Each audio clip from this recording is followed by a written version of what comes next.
राधे राधे दोस्तों, आप सभी का स्वागत है आपके अपने YouTube channel Solu sir commerce classes में।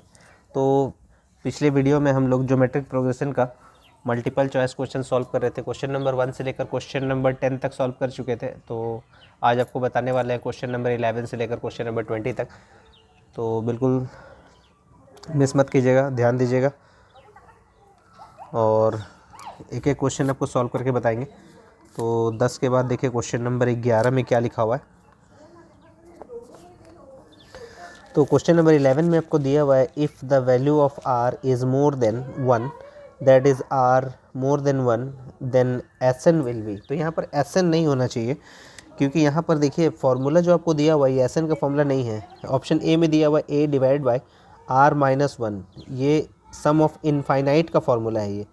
और बी में भी जो आपको दिया हुआ है ए डिवाइड बाई 1 माइनस आर, ये भी सम ऑफ इनफाइनाइट का दो फार्मूला है। ये एन ए इसका तो कोई मतलब नहीं है और इनमें से कोई नहीं। तो ये आपको पहला और दूसरा फॉर्मूला जो आपको पहले स्टार्टिंग में आपको बताया था ज्योमेट्रिक प्रोग्रेशन का, तो एस इनफाइनाइट का फॉर्मूला है ए डिवाइड बाई आर माइनस 1, जब आर अधिक है 1 से, और जब आर कम है 1 से तो ए डिवाइड बाई 1 माइनस आर। तो इसमें से कोई एक फॉर्मूला अप्लाई करना है, तो ये एस एन नहीं होकर एस इनफाइनाइट होगा, ठीक है। तो एस इनफाइनाइट का जो वैल्यू होगा यहाँ पर, यानी जो एस इनफाइनाइट का जो फॉर्मूला हम लोग यूज़ करने वाले हैं यहाँ पर, क्योंकि r इज़ ग्रेटर देन 1 बोला है, तो r इज़ ग्रेटर देन 1 बोला है, तो आपको फॉर्मूला यूज़ करना है यहाँ पर क्वेश्चन नंबर 11 के लिए ज्योमेट्रिक प्रोग्रेशन। और ये आपका MCQ क्वेश्चन हम लोग सॉल्व कर रहे हैं, क्वेश्चन नंबर 11 है। तो क्वेश्चन नंबर 11 में आपको सम ऑफ इनफाइनाइट के लिए जो फार्मूला आपको दिया हुआ है r इज़ ग्रेटर देन 1, तो ये ऑप्शन ए हो जाएगा, यानी ऑप्शन ए हो जाएगा यहाँ पर, ठीक है। डायरेक्टली आप लिख दीजिएगा ऑप्शन ए, क्योंकि उसमें सॉल्व तो कुछ करना नहीं है। क्वेश्चन नंबर 12 में आपको देखिए, क्वेश्चन नंबर 12 में दिया हुआ है कि if A B C D are in G P, then A plus B plus C और C plus D dash dash are in. ये कौन सा सीरीज़ में है? अगर ए प्लस बी प्लस सी और सी प्लस डी को लिखा जाए तो एच पी में है कि जी पी में है, ए पी सीरीज़ में है, या इनमें से कोई नहीं। तो ये आप लोग को चेक करना होगा। तो क्वेश्चन नंबर 12 में चेक कर लेते हैं हम लोग। तो ए बी सी डी वो जी पी सीरीज़ में है, A B C D are in G P, ये जी पी सीरीज़ में आपको दिया हुआ है। तो जी पी सीरीज़ में आपको दिया हुआ है, तो सबसे पहले आपको कॉमन रेशियो चेक करना होगा। तो कॉमन रेशियो में हम लोग क्या लिखते हैं? Second term divide by first term लिखते हैं, या तो हम लोग third term divided by second term लिखते हैं, या तो fourth term divided by third term लिखते हैं। तो यानी जो सेकेंड टर्म, यानी ये T1 है, T2, T3, T4, तो सेकेंड टर्म जो है वो B है और फर्स्ट टर्म A है, थर्ड टर्म आपका C है, सेकेंड टर्म B है, फोर्थ टर्म जो है आपका वो है D है और थर्ड टर्म C है। तो इस तरह का सीक्वेंस आपको दिया हुआ है और इसको अपने से हम लोग मान लेते हैं कि ये पूरा का जो वैल्यू है, एक एक करके सबका वैल्यू K है, ठीक है ना। तो सबका वैल्यू क्या है? K है। तो इसको अगर हम लोग सॉल्व करते हैं तो जैसे यहाँ पर देखिए बी ए इक्वल्स टू क्या है? K है। B A equals to K और C B equals to K और D C equals to K है। तो सबका वैल्यू आपको निकालना है। तो अगर B का वैल्यू अगर निकालना होगा तो B का जो वैल्यू होगा वो होगा AK, B का जो वैल्यू होगा वो AK हो जाएगा। और अगर C का वैल्यू भी निकालना जाएगा तो BK हो जाएगा। C का जो वैल्यू है वो है BK, और जो D का वैल्यू है वो D का जो वैल्यू होगा वो भी हो जाएगा CK, ठीक है। समझ में आ गया? क्योंकि सबका जो वैल्यू है BA equals to K, CB equals to K, DC equals to K है। तो आपको क्वेश्चन में जैसा दिया हुआ है कि GP में तो है ये, लेकिन इसमें फिर आपको बोला गया है कि अगर A plus B, B plus C और C प्लस डी जो है अगर दिया जाए तो आपको A प्लस बी पहले दिया हुआ है। तो जैसे इसको मान लेते हैं T1 है ये, और ये लिखा हुआ है A प्लस बी। तो अगर देखा जाए तो A को वैसे ही रखिए और जो B का वैल्यू है वो है AK। तो इसमें से अगर आप A कॉमन लेते हैं तो हो जाएगा 1 प्लस के। जो सेकेंड टर्म यानी T2 जो दिया हुआ है वो आपको दिया हुआ है B प्लस सी, तो यहाँ लिख लेते हैं B प्लस सी। तो B का वैल्यू B रखते हैं और C का जो वैल्यू है वो है B के, तो उसमें से कॉमन ले लेते हैं B, तो 1 प्लस के आ जाएगा। और जो थर्ड टर्म है यानी T3 जो है हम लोग को लेना है यहाँ से, जो C प्लस डी लिखा हुआ है, C plus D, C plus D, C और D का जो वैल्यू है वो है C के, तो C कॉमन लेते हैं 1 प्लस के। तो कॉमन रेशियो आपको चेक करना है इसका। कॉमन रेशियो अगर हम लोग चेक करेंगे तो सेम कॉन्सेप्ट का यूज़ करेंगे यहाँ पर। तो जैसे यहाँ पर यहाँ लिख के बताते हैं आपको।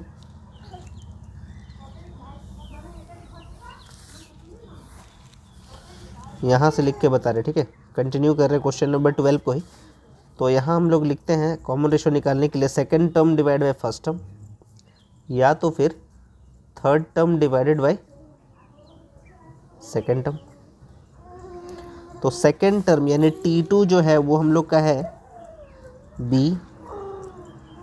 1 प्लस के, और जो फर्स्ट टर्म है वो है A 1 प्लस के। अगर हम थर्ड टर्म का वैल्यू बोलें तो C 1 प्लस के, और सेकेंड टर्म जो है वो B इंटू 1 प्लस के है। तो 1 प्लस के कैंसिल, 1 प्लस के इधर से भी कैंसिल, तो आपका आ रहा है B बाई A और C बाई B। तो अगर A B C अगर हम लोग का अगर GP सीरीज़ में अगर होता है, A B C अगर GP सीरीज़ में होगा तो हम लोग कैसे लिखेंगे, सेकेंड टर्म यानी B by A equals to C by B लिखेंगे। तो ये GP सीरीज़ में होता है, तो B by A equals to C by B, तो ये कौन सा सीरीज़ में है, ये GP सीरीज़ में है, ठीक है। तो सॉल्व करके आप चेक कर लिए कौन सा सीरीज़ में है, ये GP सीरीज़ में है, ठीक है। अगर A B C जो है अगर वो GP में अगर होता है तो लिखने का तरीका क्या है, B बाई A या फिर C बाई B, तो ये GP सीरीज़ में है, आपको प्रूव कर दिए। तो यहाँ पर जो है आपको आंसर लिखना है ये GP सीरीज़ यानी ऑप्शन B सही हो जाएगा। क्वेश्चन नंबर 12 का ऑप्शन B करेक्ट है, ऑप्शन B। क्वेश्चन नंबर 13 में आपको दिया हुआ है,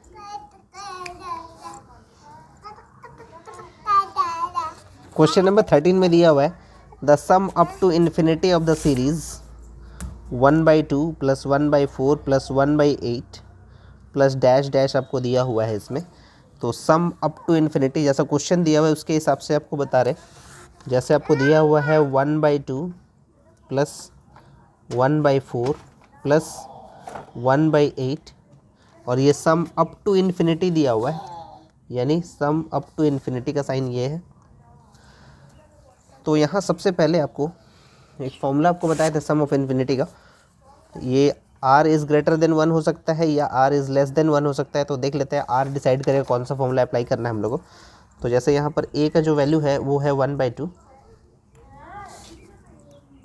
कॉमन रेशियो आप निकालते हैं second term divide by first term. तो सेकेंड टर्म है आपका 1/4 और फर्स्ट टर्म है 1/2। तो इसको अगर आप लिखेंगे 1/4 इंटू 2/1, तो इसीलिए इसका वैल्यू आ गया 1/2। और अगर इसको भी आप सॉल्व करेंगे तो वही आएगा 1/2 आएगा, यानी कॉमन रेशियो आपका 1/2 है। तो 1/2 यानी कौन सा फॉर्मूला अप्लाई कीजिएगा, r इज़ लेस देन 1। तो सम ऑफ इनफाइनाइट टर्म के लिए आप लिखेंगे a divided by 1 minus r, क्योंकि r इज़ लेस देन 1 है। तो a का जो वैल्यू है वो है 1/2 डिवाइड बाई 1 माइनस r का जो वैल्यू है वो है 1/2। तो इसको अगर आप सॉल्व करेंगे तो 1/2, एलसीएम इसका ले लीजिए 2 को 1 से मल्टीप्लाई कर देंगे 2 माइनस 1। तो इसको अगर लिखेंगे 1/2 इंटू 2/1, 2 कैंसिल हो गया, तो इसका वैल्यू कितना आ रहा है 1।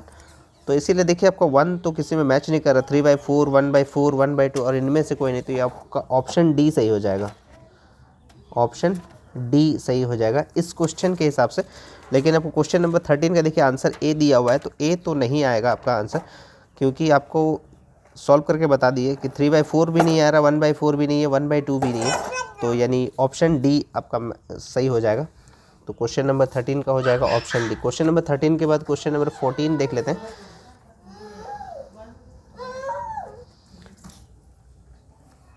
क्वेश्चन नंबर 14 में आपको दिया हुआ है कि the number x8y are in GP और नंबर xy -8 are in AP, the value of x y r।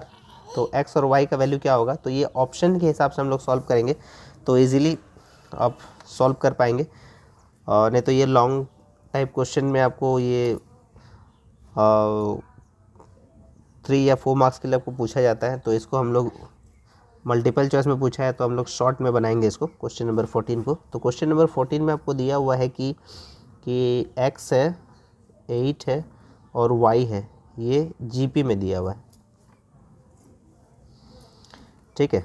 GP में अगर है तो आपको ऑप्शन एक है 4/4 और 16 है, एक है 16 और 4, और ऑप्शन में दिया हुआ एक C, यानी दोनों भी हो सकता है और इनमें से कोई नहीं भी हो सकता है। तो देखते हैं कि कौन सा आपका सीक्वेंस में आ रहा है, GP सीक्वेंस और AP सीक्वेंस दोनों में आना चाहिए।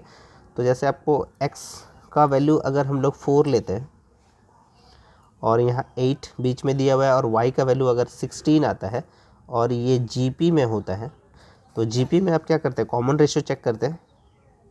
तो 8/4 या तो आप लिखेंगे 16/8, तो यानी कॉमन रेशियो इसका आ रहा है 2, इसका कॉमन रेशियो क्या आ रहा है, 2 आ रहा।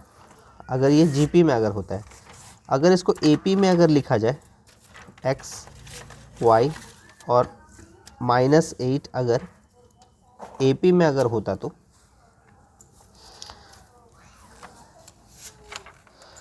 ये हम लोग 4 और 16 को लेकर सॉल्व कर रहे हैं, ठीक है ना, 4 और 16 को लेकर सॉल्व कर रहे हैं। ऑप्शन जो है हम लोग ऑप्शन 4 और 16 यानी ऑप्शन ए का यूज़ करके बना रहे हैं अभी। तो इसमें भी हम लोग लिखेंगे x का वैल्यू है 4, y का वैल्यू है 16 और -8 इन AP में अगर होता तो आप कॉमन डिफरेंस कैसे निकालते, D निकालते हैं आप, second term minus first term करते हैं या फिर third term minus second term करते हैं। तो 16 में से 4 माइनस कीजिएगा तो 12, और माइनस माइनस प्लस, लेकिन साइन तो माइनस का ही रहता है, 16 और 8 24 हो जाता है। तो ये तो आपका AP सीक्वेंस में नहीं आ रहा है, 4 और 16 अगर आप लेते हैं तो, ठीक है। AP और GP में 2 आ रहा है, लेकिन इसमें आपका मैच नहीं कर रहा है। ऑप्शन बी को लेकर बनाते हैं। ऑप्शन बी में आपको दिया हुआ है 16 और 4, x 8 और y आर इन GP। तो 16, 8 और 4 अगर लेते हैं GP में तो आप इसको लिखेंगे 8/16 या तो फिर आप लिखेंगे 4/8। तो ये आ रहा है, दोनों सिचुएशन में 1/2 आ रहा है कॉमन रेशियो इसका। लेकिन अगर AP में देखते हैं कि AP भी अगर कॉमन डिफरेंस अगर उसका दोनों का बराबर अगर हो जाता है, कॉमन जैसे यहाँ 12 है, यहाँ भी अगर 12 होता तो यानी आपका आंसर जो है 4 और 16 सही हो जाता है। लेकिन देख लेते हैं 16 और 4 का सिचुएशन में। तो अगर यही चीज़ अगर x y और -8 इन AP में अगर रहता है तो x के जगह पे क्या ले रहे हैं हम लोग 16, y के जगह पे क्या ले रहे हैं 4 और -8, और अगर ये ऐसा AP में अगर है तो आप क्या लिखेंगे, second term minus first term लिखेंगे, third term minus second term लिखेंगे। तो -16 में से अगर आप 4 घटाएंगे तो -12 आ जाएगा, और माइनस माइनस प्लस, लेकिन साइन तो माइनस करेगा, 8 और 4 12 होता है। तो देखिए इसका कॉमन डिफरेंस जो है दोनों का बराबर आ रहा है। इसमें तो आपका कॉमन रेशियो दोनों में बराबर आ रहा था 1/2, इसमें आपका बराबर आ रहा था, लेकिन इसमें AP सीक्वेंस में आपका बराबर नहीं आ रहा था। तो इसीलिए आपका ऑप्शन जो है बी सही हो जाएगा, 16 और 4, यानी दोनों तो नहीं होगा, आपका ऑप्शन जो है वो बी सही हो जाएगा, option B is the correct answer. ये हो जाएगा क्वेश्चन नंबर 14 के लिए। ठीक है, क्वेश्चन नंबर 15 देख लेते हैं। क्वेश्चन नंबर 15, क्वेश्चन नंबर 15 में आपको दिया हुआ है the sum of first 8 terms, the sum of first 8 terms of GP is 5 times the sum of first 4 terms, यानी S4। तो इसमें पूछ रहा है कॉमन रेशियो क्या होगा। तो सम ऑफ 8 टर्म, ये इनटू में है, डिवाइड में लेके आ जाइए। सम ऑफ 4 टर्म्स इक्वल्स टू 5, यानी दोनों को डिवाइड करेंगे तो 5 आना चाहिए। तो सम ऑफ 8 टर्म के लिए हम लोग लिख सकते हैं, सम ऑफ 8 टर्म मतलब एस एन का फॉर्मूला। तो एस एन का फॉर्मूला क्या हो जाएगा, ए इंटू आर का पावर एन, एन का मतलब 8 माइनस 1, और यहाँ हो जाएगा r minus 1 divided by sum of 4 terms का हो जाएगा ए, आर का पावर हो जाएगा 4 minus 1 divided by r minus 1 equals to 5 है। तो ए इंटू आर का power 8 minus 1 r minus 1 into a into r का पावर 4 माइनस 1 इक्वल्स टू 5। तो आर माइनस 1 कैंसिल, यहाँ से ए कैंसिल हो गया।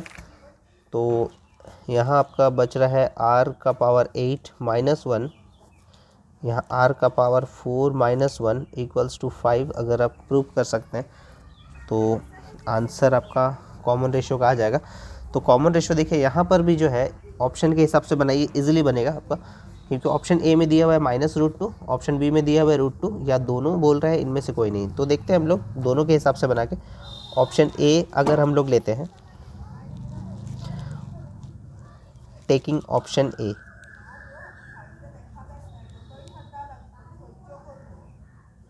टेकिंग ऑप्शन ए अगर लेते हैं तो आर, यानी अगर आप -√2 लेकर बनाते हैं, -√2 का पावर है 8 माइनस 1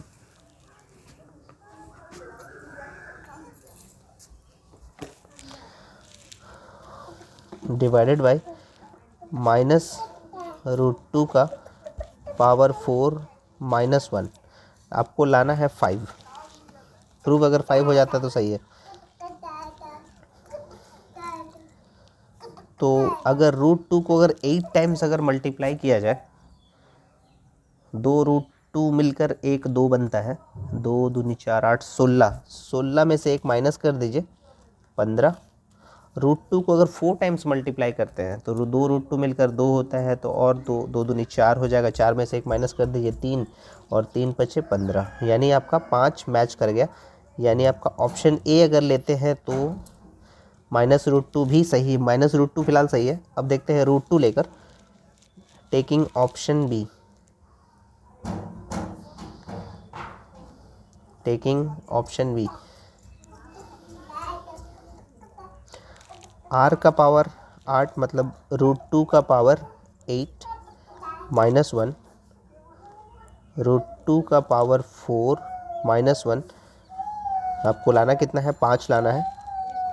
तो √2 को 8 टाइम्स अगर मल्टीप्लाई करेंगे तो वही आपका आएगा 16 में से 1 माइनस करेंगे 15, और √2 को 4 टाइम्स मल्टीप्लाई करेंगे तो 4 में से 1 माइनस करेंगे 3 5 जो 12, यानी आपका 5 इसमें भी मैच कर रहा है। ठीक है, तो ऑप्शन ए और ऑप्शन बी दोनों आपका सही है।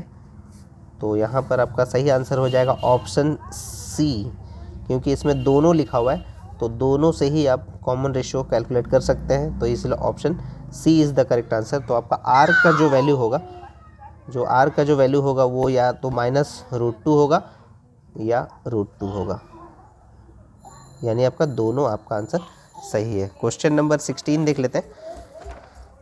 क्वेश्चन नंबर 16 में आपको दिया हुआ है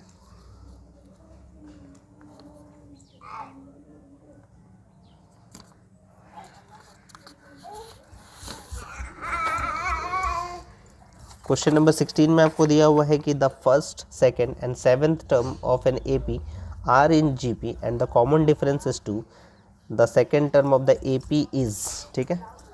क्वेश्चन नंबर 16 मल्टीपल चॉइस का क्वेश्चन नंबर 16 हम लोग सॉल्व कर रहे हैं। फर्स्ट सेकंड एंड सेवेंथ जो टर्म है वो एपी में दिया हुआ है। तो फर्स्ट टर्म यानी टी वन हम लोग लेते हैं ए, सेकेंड टर्म यानी टी2 जो है वो होता है ए प्लस डी, और सेवेंथ टर्म मतलब टी7 वो होता है ए प्लस 6d। ये एपी का जो टर्म्स है इसको बोल रहे हैं कि ये जीपी में अगर बदल जाए, यानी ये आर इन जीपी में अगर होगा, तो यानी आप कॉमन रेशियो जब निकालेंगे,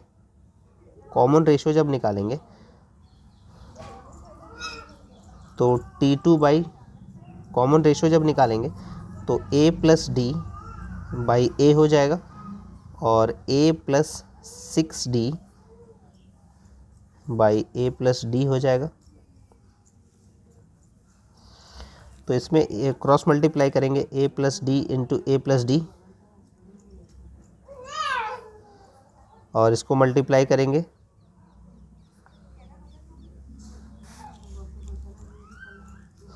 ए को ए से मल्टीप्लाई करेंगे तो ए स्क्वायर आ जाएगा, और ए को डी से मल्टीप्लाई करेंगे तो ए डी आ जाएगा।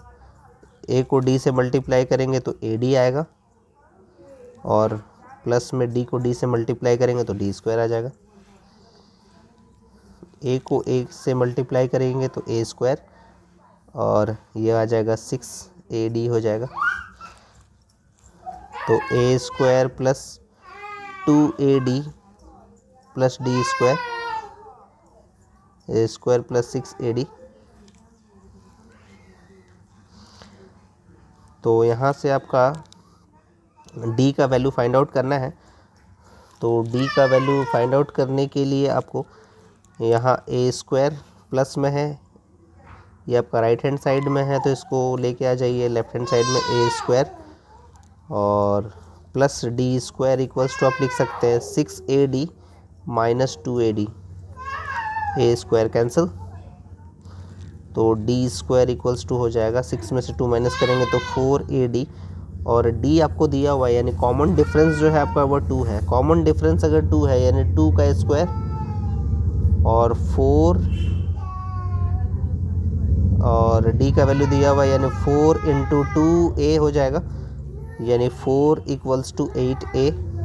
तो a का वैल्यू हो जाएगा 4/8, यानी आपका a का जो वैल्यू होगा वो 1/2 हो जाएगा। a का वैल्यू अगर 1/2 हो गया है तो आपको पूछा है कि second term of the AP।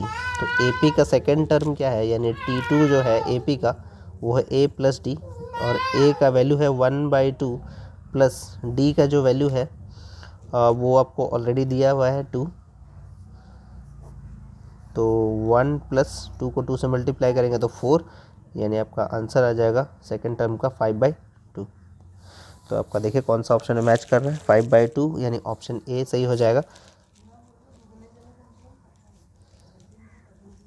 तो ऑप्शन ए हो जाएगा 5/2। क्वेश्चन नंबर 17 में आपको दिया हुआ है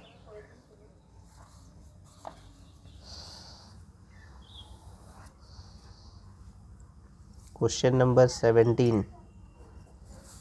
17 में दिया हुआ है the geometric mean of 2 numbers 4 and 16 shall be. Geometric mean जो है 4 और 16 दिया हुआ है, 4 और 16 के बीच में एक ज्योमेट्रिक मीन निकालना है, ज्योमेट्रिक मीन, ठीक है।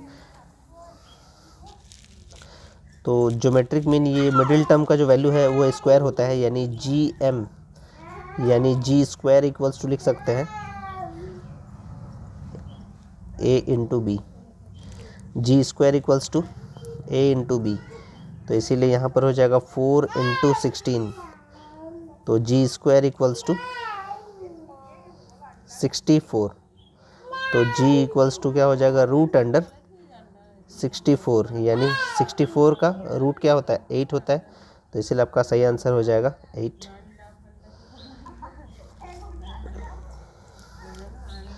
तो ये आपका आंसर हो गया 8। तो आपको ऑप्शन देख लीजिए, ऑप्शन ए मैच कर रहा है, तो ये आपका option A is the correct answer. Question number 17 के बाद क्वेश्चन नंबर 18 देख लेते हैं।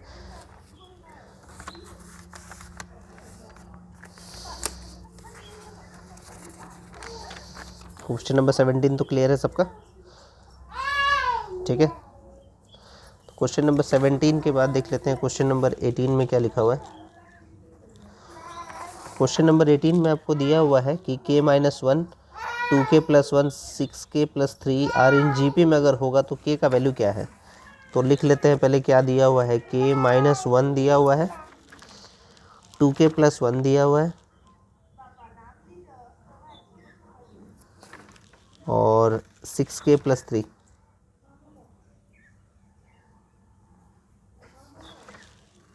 ये अगर जीपी में है तो ऑप्शन आपको एक दिया हुआ है 7, एक 4 और एक -2 दिया हुआ है। तो पहले ऑप्शन ए का यूज़ करके बनाते हैं।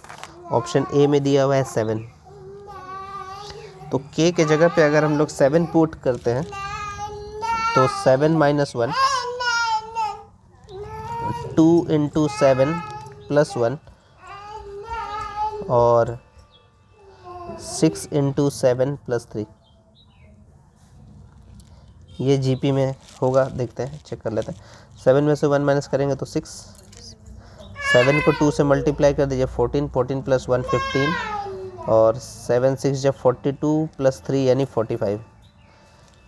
तो यानी 15/6 या तो 45/15, तो 15 × 45 और ये 3 दूनी 6, 3 × 5 15 नहीं आ रहा है। तो ये कॉमन रेशियो बराबर नहीं है, इसीलिए 7 ऑप्शन जो है ऑप्शन ए नहीं हो सकता। ऑप्शन बी चेक कर लेते हैं हम लोग। ऑप्शन बी 4 दिया हुआ है। ऑप्शन बी अगर 4 लेकर बनाते हैं तो देखते हैं क्या होगा। तो के का वैल्यू हम लोग रखते हैं 4 - 1 2 × 4 + 1 और यहाँ पर लिखते हैं 2 × 4 हो गया और यहाँ पर हो जाएगा 6 × 4 + 3। ये जीपी में है कि नहीं देख लेते हैं। 4 में से 1 माइनस कर दिए 3, 8 में से 1 जोड़ दिए 9, 24 और 3 27, तो 9/3 या फिर 27/9, 9 × 27, 3 × 9, कॉमन रेशियो इसका बराबर है। तो ऑप्शन बी, और देख लेते हैं क्या ऑप्शन सी मैच करेगा। ऑप्शन सी अगर -2 अगर लेते हैं, के बदले में लिखेंगे -2 - 1 2 × -2 + 1 6 × -2 + 3।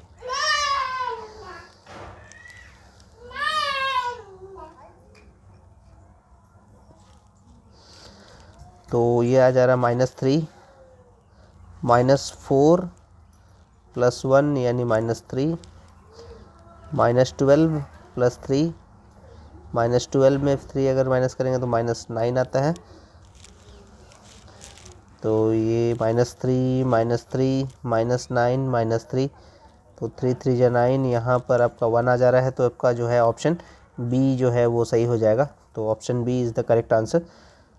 तो ऐसा आप ऑप्शन से बनाइए, ज़्यादा आपको टाइम नहीं लगेगा, इजीली आप इसको बना सकते हैं, चेक कर सकते हैं। तो क्वेश्चन नंबर 18 भी हम लोग सॉल्व कर लिए हैं। क्वेश्चन नंबर 19 देख लेते हैं क्या दिया हुआ है। क्वेश्चन नंबर 19 में आपको दिया हुआ है कि ए, एक्स और बी अगर जीपी में दिया हुआ है तो ये जो मिडिल टर्म है इसका स्क्वायर होता है, यानी x² = क्या होता है, ए बी होता है। या तो x = आप √A/b भी लिख सकते हैं। देख लीजिए कौन सा दिया हुआ है ऑप्शन में। x = AB लिखा हुआ है, x² = AB लिखा हुआ है, x = AB, ये आपका ऑप्शन बी सही हो जाएगा, ठीक है। तो ये दोनों में से कोई भी फॉर्म में लिखा रह सकता है आपका, तो इसीलिए ये ऑप्शन जो है बी मैच कर गया, x² = AB। और लास्ट क्वेश्चन आपको दिया हुआ है क्वेश्चन नंबर 20। क्वेश्चन नंबर 20 में दिया हुआ है geometric mean of A and B. A और बी के बीच में अगर ज्योमेट्रिक मीन पूछा जाए तो ज्योमेट्रिक मीन क्या होगा, ज्योमेट्रिक मीन हो जाएगा √AB हो जाएगा, ठीक है। तो देखिए आपको √AB दिया हुआ है, तो ये आपका ऑप्शन सी सही हो जाएगा, ये आपका ऑप्शन सी करेक्ट है। तो क्वेश्चन नंबर हम लोग जितना भी था सॉल्व कर चुके हैं। क्वेश्चन नंबर 11 से लेकर क्वेश्चन नंबर 20 तक सारे क्वेश्चंस हम लोग सॉल्व कर लिए हैं। मल्टीपल चॉइस कंप्लीट करने के बाद अब हम लोग सब्जेक्टिव क्वेश्चंस जो आपको दिए हुए हैं, सब्जेक्टिव क्वेश्चंस में जैसे वेरी शॉर्ट और लॉन्ग टाइप के क्वेश्चंस जो है उसको भी सॉल्व करेंगे। और तब तक आप प्रैक्टिस करते रहिए सारे क्वेश्चंस। अगर कुछ फिर भी डाउट होता है तो आप कमेंट कीजिएगा। और अगर आपको वीडियो पसंद आ रहा है तो ज़्यादा से ज़्यादा शेयर करें, लाइक करें। अगर आप चैनल पर नए हैं तो चैनल को सब्सक्राइब कर लें। और तब तक के लिए राधे राधे दोस्तों।